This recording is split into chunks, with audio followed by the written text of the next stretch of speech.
सुमित झा, आप देख रहे हैं आंकड़े हमारे, फैसला आपका। पाकिस्तान में पिछले काफी समय से कोहराम मचा हुआ है। इस्लामाबाद से लेकर खैबर पख्तूनख्वा तक हाहाकार मचा हुआ है। सैकड़ों लोगों की मौत हो चुकी है। हालांकि इस्लामाबाद और खैबर पख्तूनख्वा में शांति का ऐलान है, बावजूद इसके झड़पें हो रही हैं। पीओके और बलूचिस्तान का हाल क्या है, ये सब जानते हैं। ऐसे में सवाल यह है कि क्या पाकिस्तान टुकड़े टुकड़े होने वाला है, और पाकिस्तान का हाल ऐसा क्यों है? इसी पर आज हमने सर्वे किया है और दर्शकों से उनकी राय जानने की कोशिश की है। इस सर्वे की रिपोर्ट क्या है, ये हम आपको सिलसिलेवार तरीके से बताते हैं। हमने पहला सवाल पूछा, पाकिस्तान के कई हिस्सों में हिंसा की वजह क्या है? हमने विकल्प दिए, शहबाज सरकार के खिलाफ गुस्सा, चरम पर कट्टरपंथ, सुन्नी शिया विवाद, सियासी लड़ाई। तो जवाब जो आया है वो अब आपके टीवी स्क्रीन पर। शहबाज सरकार के खिलाफ गुस्सा है, 23% लोगों ने कहा। कट्टरपंथ चरम पर है, 34% लोगों ने माना। वहीं सुन्नी शिया विवाद को 6% लोग मानते हैं कि जो हिंसा की वजह सुन्नी शिया विवाद है। वहीं 37% लोग, सबसे ज्यादा लोग ये मानते हैं कि ये दरअसल सियासी लड़ाई का नतीजा है, सियासी लड़ाई की वजह से हिंसा है। एक और सवाल हमने पूछा कि क्या खैबर पख्तूनख्वा भी पीओके की तरह अलग होना चाहता है? वहां चूंकि पीओके में बगावत के सुर तो तेज हो रहे हैं, खैबर पख्तूनख्वा में भी हिंसा लगातार बढ़ रही है। 100 से ज्यादा लोगों की मौत हो चुकी है। तो इसके जवाब में 78% लोगों ने माना कि हाँ, खैबर पख्तूनख्वा इलाका भी पीओके की तरह पाकिस्तान से अब अलग होना चाहता है।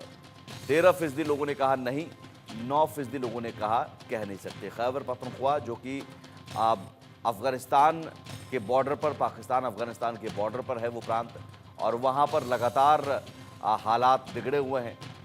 हमारे साथ दो मेहमान जुड़े हुए हैं। हामिद खान आज जुड़े हुए हैं, पाकिस्तानी पत्रकार हैं, सुशील वकील हैं, वरिष्ठ पत्रकार हैं। हामिद खान साहब, बहुत स्वागत है आपका। जो हमने अपने सर्वे किए, उन सर्वे में तो बता रहे हैं लोग कि ये सियासी लड़ाई है, जो अलग अलग इलाकों में हिंसा भड़की हुई है। खैबर पख्तूनख्वा हो या बलूच लिबरेशन आर्मी की तरफ से बलूचिस्तान में, या पीओके में, अब इस्लामाबाद में पीटीआई समर्थक, ये क्या सभी कुछ सियासी लड़ाई है या अलग अलग वजहें हैं? बहुत शुक्रिया आपका। देखिए, सबसे पहली बात यह है कि मैं हैरान होता हूं कि इंडिया का मीडिया या इंडिया में आप बैठे हुए किस तरह ऐसे मन घड़त बिना बेबुनियाद से सर्वे बना लेते हैं। सबसे अहम बात तो ये है कि देखिए, पाकिस्तान में अभी आपने खुद कहा कि ये एक सियासी लड़ाई है। सियासी लड़ाई का किसी भी तरह कोई भी नतीजा निकाल लेना कि जी यहाँ पे कोई सेपरेटिस्ट मूवमेंट शुरू हो गई है, ऐसा, ये सिर्फ खाम ख्याली या मिस एंड डिस इंफॉर्मेशन के अलावा कुछ भी नहीं है। और बदकिस्मती ये है कि इंडियन मीडिया प्रोपेगेंडा करता है। पाकिस्तान में कोई छोटा सा भी बात हो जाए तो उसके ऊपर आपकी कोशिश होती है कि फौरी तौर पर उसके ऊपर एक कहानी बना लें, ऐसी ही कहानी जैसी वो सरीना की 5-5 6-6 मंजिलें बना लेते हैं, और जनाब हमारे फिल्म स्टार को एसएसजी कमांडो दिखा के, वीडियो गेम के क्लिप दिखा के, तो आप कहते हैं जी ये अफगानिस्तान में लड़ने चले गए हैं। ये मैं समझता हूं कि आज जो मॉडर्न दौर है उसके अंदर डिस इंफॉर्मेशन अपनी मौत आप मर जाती है। बहुत जल्दी लोगों को हकीकत पता चल जाती है। बिल्कुल इस्लामाबाद में प्रोटेस्ट हुआ है, इस्लामाबाद में गोली भी चली है, लेकिन ऐसी कोई लाशें नहीं गिरी, ऐसी कोई हिंसा नहीं हुई जिसके ऊपर हम कहें कि पाकिस्तान कोई अल्लाह ना करे टूटने जा रहा है या केपीके में कोई हालात ऐसे खराब है। बात हकीकत यह है कि हुकूमत को होश से काम लेना चाहिए, हुकूमत को ताकत इस्तेमाल नहीं करनी चाहिए, इससे मैं एग्री करता हूं। लेकिन वहीं पर ये जो इंडियन प्रोपेगेंडा शुरू हो जाता है जी कि यहाँ कोई क्यामत आ गई, ऐसा कुछ नहीं है। मैं खुद इस्लामाबाद में बैठा हुआ हूँ, इस्लामाबाद में सब कुछ पुरअमन नॉर्मल है। मैं 2 हफ्ते पहले केपीके में था, मैं चलिए हामिद खान पिशावर में साहब, था, आप मैं सपने में गवादर में गया, रहिए, मैं आप कोयटा सपने में गया। रहिए, अच्छी बात है। देखिए, मैं आपको मैं ऑन आपको ग्राउंड अब, रियलिटी हामिद खान बताना साहब चाह आपने रहा हूँ। बोल लिया, मुझे 1 मिनट दे दें, खैबर फिर मैं पख्तूनख्वा, आपको, खैबर आप मुझे पख्तूनख्वा 1 में, मिनट एक दें, सेकंड सुनिए सुनिए सुनिए। आप मुझे खैबर 1 मिनट दे पख्तूनख्वा दीजिए। में चलती वैन पर गोलीबारी होती है, 50 लोगों की मौत होती है, ये छोटी बात है आपके लिए।